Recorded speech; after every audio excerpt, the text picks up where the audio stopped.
Hey everybody, this is JBuzzSaw79, and currently my kids are in the other room gaming, so I wanted to do a video, and so here I am sitting in my bedroom doing a video quick on my iPad. To get right into it. So this is ended up being a top 7 because I thought perhaps 5, but I figured, well, 7 because the number's always 7. That's kind of my thing now.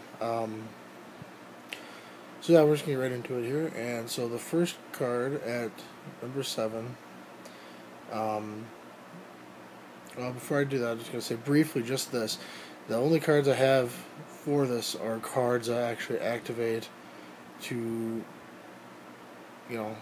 when you're attacked, kind of thing. So this is just me ranking them as to my reasons why. So first one will be this guy right here. Reverse attack. It says when this creature is attacked, you must reveal. Reverse attack, and then it does everything there. So, just leave it up here for a few seconds to get a good read of it. Alright. So, I rate this one at 7th place because, well, first of all, it is 2 points in the Mind Mage. So outside of you making a Force Master, it's costing you 4 spell points in your spell book, which I think is kind of a lot. Second of all, the reveal cost is 5 mana, which generally I can't say for a lot of people, but unless I'm playing my Beastmaster book, I find that 5 mana is a hell of a lot of mana to pay to reveal something. So I think it's a bit too much. And then, unfortunately for me, yeah, your opponent's basically attacking themselves, but, I really don't care, because, either way, they're going to roll good, they're going to roll bad, and you're relying upon their hit that they were to put into you to be what, really motivates it. Just like, paying 4 points for a spellbook and 5 to reveal, I just find that out of the 7 cards, this is, to me, the worst one. So, that being said, we're moving on to number 6. Number 6 for me is none other than, hold back a little, there we go, Eye for an Eye. Eye for an Eye says, that basically do the same thing, except for the damage that would be taken is dealt back to the person who directed the attack, basically. And left out there so you can take a good look at it. Reasons why I put this one here. The first reason why is, well, Eye for an Eye is an excellent card. It really is. I have nothing poor to say about it. The only reason why I put it in particular is because, first of all, it's Holy Mage only. So even with the reverse attack, you can put it into a different deck technically and pay the extra double the spell points for it. If I want to put it in a War Mage, for example, or Necro or something to that effect. Eye for an Eye, though, your only choices are Priest, Priestess, or the Paladin now. So it has to be one of those 3. Should you put it in one of those 3, it's still good. I run 2 copies of my Paladin, and I think I got 2 in my Priestess deck. But, beyond that, excuse me, I had to almost lost grip on the iPad for a minute. But yeah, for beyond that, I'm just, again, and I've never gotten an answer for this, and I've looked on forums and online, I still can't find an answer, so if anybody knows the answer, please let me know. If Eye for an Eye is activated, and somebody, say, rolls 5 damage, do they take 5 damage, or is it the damage that would be dealt after armor is applied? Because I've seen people say, well, it's whatever damage they took. So if I were to take 5, technically, then you should take 5. But I've read other places where they said, well, they didn't apply armor, so if I apply armor, they only take 3, because I took 3. So It's really hit or miss, and I would like an answer to that question. If anybody knows any, please let me know. I honestly don't know. But because of the uncertainty of the card and the fact that once again um,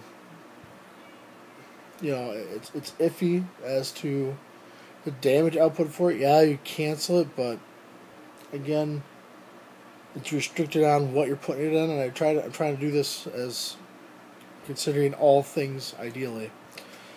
Number 5 for me, for the best one, obviously, is this one here. The redirect card. Yeah, I really like the redirect, to be honest. There's a lot of stuff from Academy that I've found has worked super well in Arena. Academy's alright. I don't mind Academy. I still prefer Arena, personally. Just there's more choices, and then you have to basically take the entire of the field into account as you fight, versus Academy, it's only one zone, really. So, I don't really care for that. But redirect, it's activated, it deals 2 damage back. One of the things I like about it is that when it activates, deals damage back, it doesn't have to be just a melee attack. It could be range 2, which is kind of nice, I guess. It's a set amount. It's guaranteed 2 damage back. Even if they roll blanks, they'll take 2. Maybe I'm gonna clarify. Like for eye for an eye, if they roll blanks, they take nothing. This one, they're guaranteed that 2 damage. Maybe that's what kills them. The only problem I have with it, actually, really, is that it's a minor living creature only. So it's only going to be on a level 1 or 2 monster. But beyond that, I think it's a pretty solid card. I really like that. But not as much, obviously, as these other ones here. Next one up for me here. This is number 4. The Dodge card. Alright. There's only 2 points on this card, actually. One is the fact that it's still a living creature, and that it is a novice, so it's only 1 spellbook point no matter what it's in. So that's super handy. The only problem I have with it is the fact that it has to be a 7-up, so you have a 50% chance of dodging something. The only thing I think is a little bit better than that is the fact that, unlike redirect, again, it's a living creature, it doesn't matter what it is, and a 50% chance to dodge. I personally like the Force-Master stuff is what it reminds me, obviously, of, and as such, I don't particularly enjoy that. And the Force-Master has tons of other stuff that they use to take that, and they put like the ring on, so they have a better chance. So there's that. Number 3, and there should probably be some argument about number 3 here as we go through these last few. Number 3 is block. Everybody knows what block is, and everybody understands block. A lot of people, I'm sure, are going to watch this and disagree with me as to it, but block is good, but there's just the other 2 that I like. I don't know. It just stops an attack. So I think, it's better than some of the other choices. The only thing that's also I like, and I've noticed this now when I was going through these, was that block actually is a corporeal creature. So really, you could cast it on a lot of different things. So yeah. The only thing I don't know is if you can cast it on undead, because they're corporeal, but it's a mental school, so, and I don't remember how that works off the top of my head, so I apologize for that. So that could be potentially something there, I suppose. The second one now, for me, is Glancing Blow. Another novice spell. And unlike the other ones, I've used this a lot lately. And I found it really handy, and it's really helped out. It's 0-2. It's a novice spell again from the War School. So you can put it anywhere, only for the 1 point, which really helps out. So like you can throw it into arcane spell books, which I think is really neat. I really like that a lot. The best part about it is they roll 3 less dice, and it doesn't sound like much, but again, if you have somebody with a 5 dice attack coming in at you, you activate this. Now they're only 2 dice. If you have, say, 2 armor, you potentially taking nothing. So I mean that's nice. I mean, a considerable crit, and people argue with me and say, well, black's better because they're not attacking you at all. Yes, but again, if you take the fullness of the card and the fact that it is a novice, it's only 1 point guaranteed.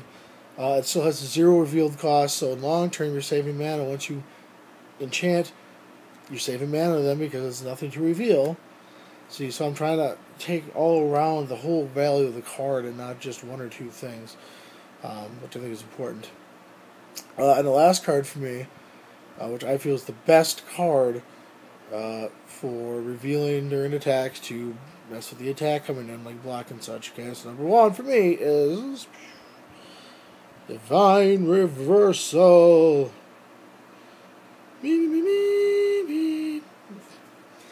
Divine Reversal, I've also used a lot lately. Outside of the holy mages and such, I have put it in like a couple of my Beastmaster I tried out. I threw a couple in with my wizard for a little bit there to help out with Scruff the Satyr there. But yeah, so unlike oh gosh, I can't remember the names right away. Glancing Blow. Divine Reversal does cost 1 reveal. However, the fact that you prevent 2 damage and then heal 2 immediately afterwards. Again, I like this because, again, depending what you're putting this on, it is super good. For example, this is just why I really like it. I put it on at one point in Knight of Westlock. They had 3 armor. So I got attacked, and they did 3 normal damage, 2 crit damage. I prevented the crit damage with the card, and then healed 2. So I took nothing and plus 2 from it. I think that's just so good for one spell point, holy spell, prevent 2 damage, heal 2 damage. That is just so good for 3 mana even, really, after you add the reveal cost. So, but yeah, so this is my take on all the spells, or enchantments rather, that you use to prevent damage or to stop the attack or whatever you want to call it here. They're all basically almost the same. So, tell what you guys think. Would you agree with these choices? If so, give me a thumbs up. If not, go ahead and give me a thumbs down. And let me know what you think. This is JBuzzsaw79 signing off. Thank you for your time. And if you feel you have enjoyed any of my videos so far, please go ahead and throw a subscription in there for me, and I'd appreciate that. All right, thank you, and have yourselves a good day. See you later.